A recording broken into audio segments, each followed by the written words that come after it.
ഇന്ന് പിയക്കുട്ടി ഈ തൊപ്പിയും ഷൂ ഒക്കെ വെച്ച് എങ്ങോട്ടാന്നല്ലേ? ഇന്ന് ഞങ്ങൾ കുട്ടികളെ എല്ലാവരെയും കൂട്ടി ചെറിയൊരു ഔട്ടിംഗ് പ്ലാൻ ചെയ്തു.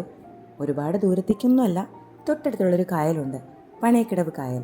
അവിടെ അത്യാവശ്യം ബോട്ട് സർവീസും കയാക്കിങ്ങും ഒക്കെയുണ്ട്. അപ്പോൾ കുട്ടികളെയും കൂട്ടി നമുക്ക് ചെയ്യാൻ പറ്റുന്ന എന്താ, ബോട്ടിങ്ങിന് പോകാമെന്നല്ലേ. അപ്പോൾ ഒരു 1 hour ബോട്ടിംഗ് ബുക്ക് ചെയ്ത് അപ്പം തന്നെ കുട്ടികളെയും കൊണ്ട് ഞങ്ങൾ പോയിട്ടുണ്ട്.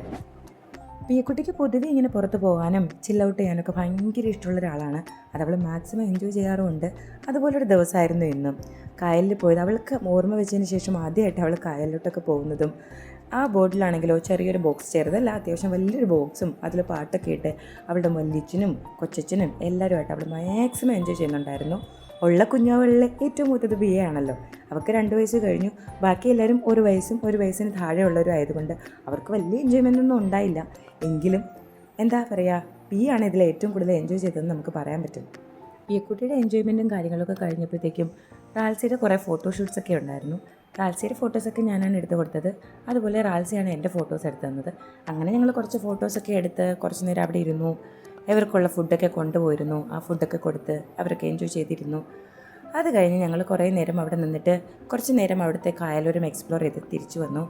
പിയക്കുട്ടി അവളുടെ അനിയന്മാരുടെ ഇടയിൽ ഇങ്ങനെ സുഖിച്ചിരിക്കുകയാണ് കേട്ടോ. രണ്ടുപേരെയും അവൾ ഉപദ്രവിക്കാറുണ്ടെങ്കിലും അന്നത്തെ ദിവസം എന്തോ അവൾ ഉപദ്രവിച്ചില്ല. രണ്ടുപേരെയും ഭയങ്കര സ്നേഹമായിരുന്നു.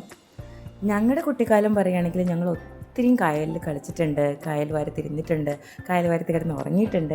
ബിക്കോസ് ഞങ്ങളുടെ ഒരു അപ്പച്ചിയുടെ വീട് കായൽ വാരത്തിന് തൊട്ടടുത്തായിരുന്നു. സോ അതുകൊണ്ട് കായൽ നമുക്കൊരു പുതിയ സാധനമല്ല. പക്ഷേ പിയക്കുട്ടിക്ക് അതൊരു പുതിയ എക്സ്പീരിയൻസ് ആയിരുന്നു. ശരിക്കും ഇടയ്ക്കിടയ്ക്കൊക്കെ അപ്പച്ചിയുടെ വീട്ടിൽ കൊണ്ടുപോയി അവളെയും കായലിൽ നന്നായിട്ട് എക്സ്പ്ലോർ ചെയ്യിപ്പിക്കണം എന്നൊക്കെ ഉണ്ടായിരുന്നു. അങ്ങനെയൊന്നും ചെയ്യാൻ പറ്റിയില്ലെങ്കിലും ഇതവർക്കൊരു നല്ല എൻജോയ്മെൻ്റ് ആയിരുന്നു. പിയക്കുട്ടനും എൻജോയ് ചെയ്യുന്നുണ്ടായിരുന്നു. എന്നാലും പിയക്കുട്ടൻ പിയക്കുട്ടിയുടെ അത്രയും എൻജോയ് ചെയ്യാറില്ല ട്രിപ്സൊന്നും. അവൻ കുഞ്ഞു ബേബി ആയതുകൊണ്ടാണെന്ന് അറിയില്ല. എന്നാലും അവൻ്റെ പ്രകൃതം എൻ്റെ അച്ഛനെ പോലെയാണ്. എൻ്റെ അച്ഛൻ അത്ര ആക്റ്റീവായിട്ടുള്ള ആളൊന്നും അല്ല. എത്ര സന്തോഷം വന്നാലും വളരെ ഒരു പുഞ്ചിരി മാത്രം ഒതുക്കുന്ന ഒരാളാണ് എൻ്റെ അച്ഛൻ. അതുപോലെ കേട്ടോ പിയക്കുട്ടൻ. ആകെ മൊത്തം ഒരു അടിപൊളി ട്രിപ്പായിരുന്നു അത്.